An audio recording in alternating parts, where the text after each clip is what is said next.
Angus Robertson, leader of the SNP in the House of Commons, and the SNP now the third largest party in the House. How important is it for you to reach out and support underrepresented communities? Well, there's a responsibility to the SNP and a responsibility for all political parties to make sure that we, in the 21st century, represent the communities that we have the honour and duty to represent, whether in Parliament here in Westminster or in the Scottish Parliament, or in councils. And the SNP, like all other parties, are wrestling with how do we do this. Now we're making great strides forward. So we have the youngest member of the Westminster Parliament elected aged 20 in Mary Black, 12 million people having seen her maiden speech.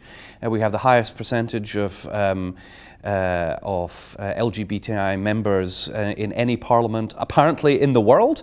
At Westminster, we have the first Scottish Asian woman elected as a parliamentarian.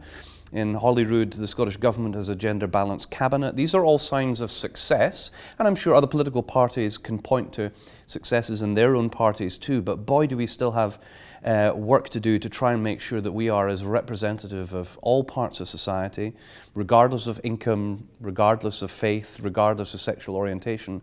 And if we support organisations like Patchwork in their work, and they're inspiring young people to become involved, if we work in partnership, we're going to get there a lot quicker. How big a part did ethnic minorities play in the SNP's rise to dominance of Scottish politics? Well, the Scottish National Party has its name because we are the party for everybody in Scotland. And one of the reasons why we have become so electorally successful is amongst different parts of the community of Scotland, people have been able to see themselves. So whether you're a Scots Asian, or you're gay or lesbian or from a low-income background or you're young, there are plenty of other groups besides, you can see yourself in the SNP.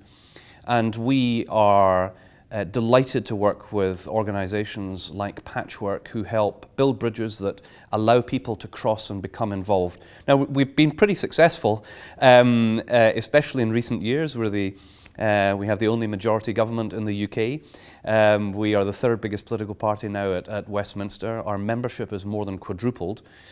And we have very vocal and successful parliamentarians who represent many of the different groups that Patchwork is trying to promote. So we're doing quite well. However, the SNP and everybody else can still do more, which is why we are committed to working with Patchwork to make sure that the enthusiasm of a lot of the young people who are involved with the foundation finds its way into the SNP in the years ahead. Many people from an ethnic minority background tend to keep their heads down when it comes to politics. Would you like them to be more politically active, to play a greater part in the politics of Scotland? I want everybody to get involved in the politics of Scotland, but the politics of the rest of the United Kingdom as well. And I have seen in recent years a burgeoning interest from the ethnic minority community in Scotland. And you can't go to an SNP conference now without being able to see very, very enthusiastic, talented young people from all kinds of backgrounds who've got involved. Our party membership has gone through the roof since the referendum, and a large part of that membership growth is from Scotland's ethnic minority communities. In Scotland, I think people see themselves represented in the SNP in our diversity from different backgrounds, and I think that makes it easier for people to realise I could get involved, I should get involved, I must get involved because we're trying to improve the country. So we're not full. There's plenty more room for more people to get involved and put their shoulder to the wheel to try and make Scotland a fairer, a more prosperous place. Where we're responsible for our own future, and I'd encourage everybody and anybody who shares that vision to get involved. How far do you think we are on the journey towards becoming a truly patchwork country, and how much further is there to go? We are already a patchwork country. Scotland's been a patchwork country for centuries. There's a great song by the Proclaimers called Scotland's Story. where the different verses of the song celebrate the various peoples who have come to Scotland over the centuries, from the Angles and Danes to those from Pakistan, Ukraine, Jews, you name it. Now, Scotland is a patchwork country. The UK is a patchwork state, of course, too. There's still more to go. But much more to do, because it's not just about being seen in a patchwork. It is that all of us in this patchwork are able to play a full part and feel that we are a part, not just of the patchwork, but of the society as a whole. And politics is a big part of that, because of course it's how we make decisions at Westminster or in the devolved administrations or at a council level and in the different nations and regions of the UK.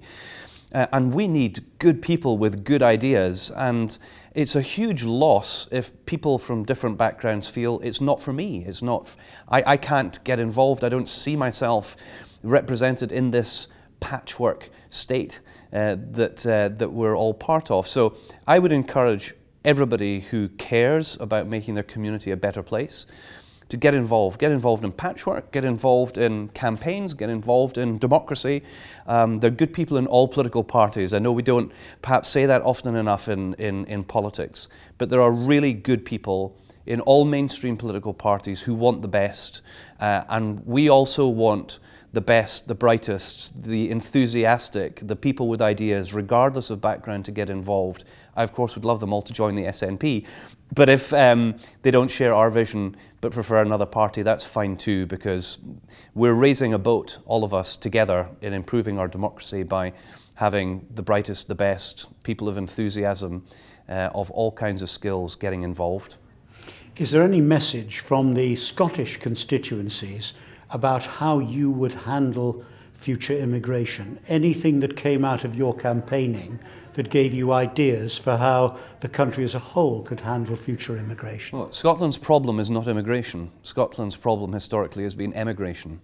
And we are a country that today is made up from different periods in history when different people came to our shores. My mother came to these shores as a refugee. I was not born in Scotland. It's not about where we are from, it's about where we are going. And so regardless of where one has been born, the faith that one has or hasn't, the opinions that one has, we all have a role to play. And I'm sorry that the UK government has limited ambition in welcoming people to these shores, particularly those who are fleeing conflict, the likes of Syria. I think there's so much more than we can do. If more people can arrive in Munich train station in one weekend than the UK is prepared to take in 1 year or even 4 years, I think it shames us all. We should be doing much more. It's only, I think I'm right in saying, 7 refugees per constituency. Do we think we can manage that? I think we can manage that and much more. Angus Robertson, thanks very much indeed. Thank you.